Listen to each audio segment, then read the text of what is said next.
જય માતાજી, HB homemade કિચનમાં તમારું સ્વાગત છે। આજે આપણે બનાવીશું કાઠિયાવાડી દહીં ભીંડી, જે સ્વાદમાં ખૂબ જ સ્વાદિષ્ટ તેમજ ઇઝી રેસીપી સાથે। કાઠિયાવાડી દહીં ભીંડીની રેસીપી હું તમારી સાથે શેર કરું છું, તો તમે એનો વિડીયો એન્ડ તક જોજો। અને જો મારો વિડીયો સારો લાગે તો લાઈક અને સબસ્ક્રાઈબ કરજો। કાઠિયાવાડી દહીં ભીંડી બનાવવા માટે પહેલાં મેં ભીંડાને ધોઈને લઈ લીધા છે, ત્યાર પછી મેં એને સાફ કરીશ।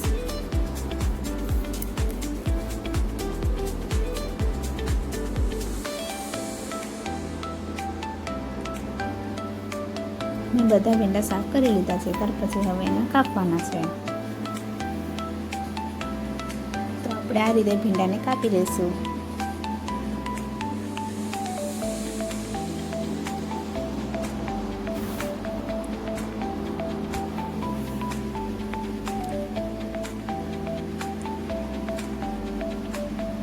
સરસ મજાના ભીંડા બધા કપાઈ ગયા છે। હવે આપણે એને એક થાળીમાં લઈ લેવાનું છે।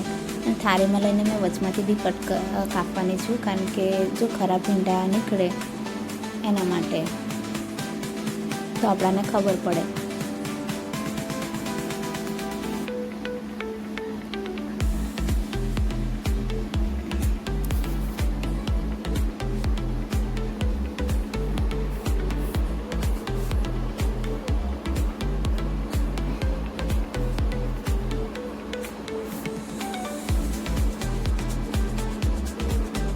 સરસ મજાના મેં બધા ભીંડા કટ કરી લીધા છે। હવે આપણે ગેસ પર એક કઢાઈ મૂકી દેવાની છે, એમાં આપણે થોડું તેલ નાખી દઈશું।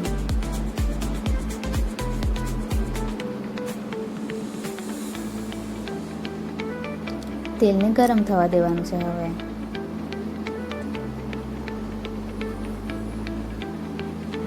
તેલ ગરમ થઈ ગયું છે, હવે આપણે એમાં થોડા ભીંડા નાખી દઈશું।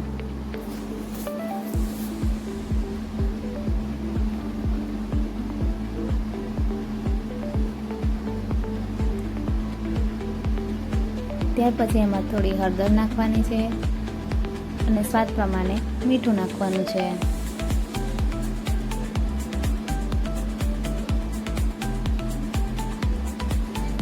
અને એને બરાબર મિક્સ કરી દેવાનું છે।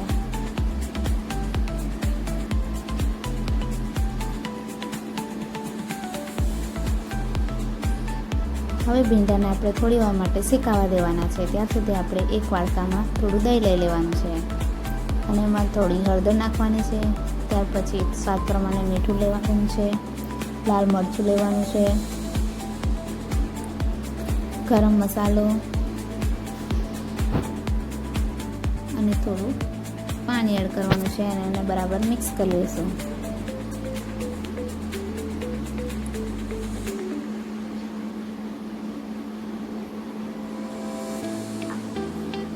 જો સરસ મજાનું તૈયાર થઈ ગયું છે અને આપણા ભીંડા બી સરસ શેકાઈ ગયા છે।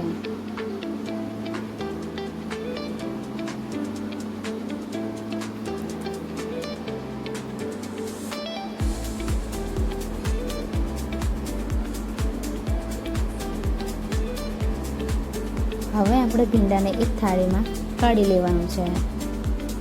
મેં ભીંડાને એક થાળીમાં કાઢી લીધા છે અને હવે મેં થોડા ઝીણા લીલા મરચાં કટ કરીશ। ત્યાર પછી થોડી ડુંગળી,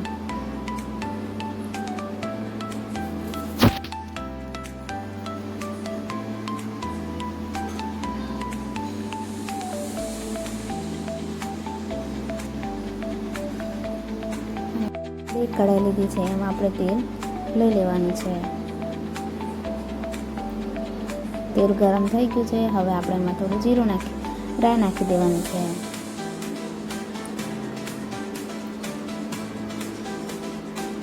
રાઈ બી સરસ મજાની ફૂટી ગઈ છે। હવે આપણે એમાં જીરું નાખીશું।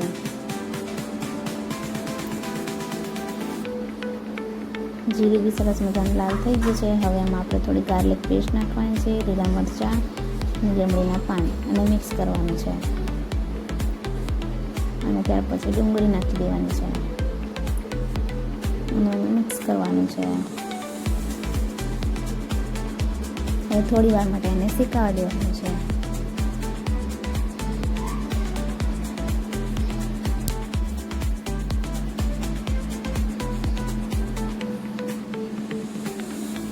હવે આમાં દહીં એડ કરવાનું છે.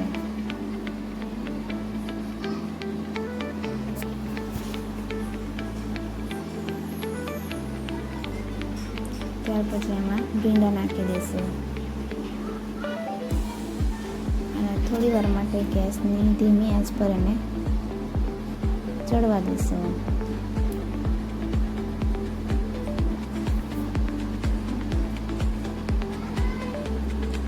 હવે થોડી વાર માટે એને ઢાંકી દઈશું.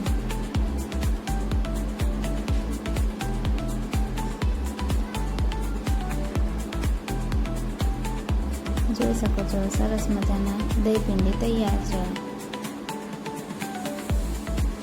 હવે આપણે એના પર થોડા લીલા ધાણા નાખી દેવાના છે અને એક ડીશમાં સર્વ કરી લેવાનું છે.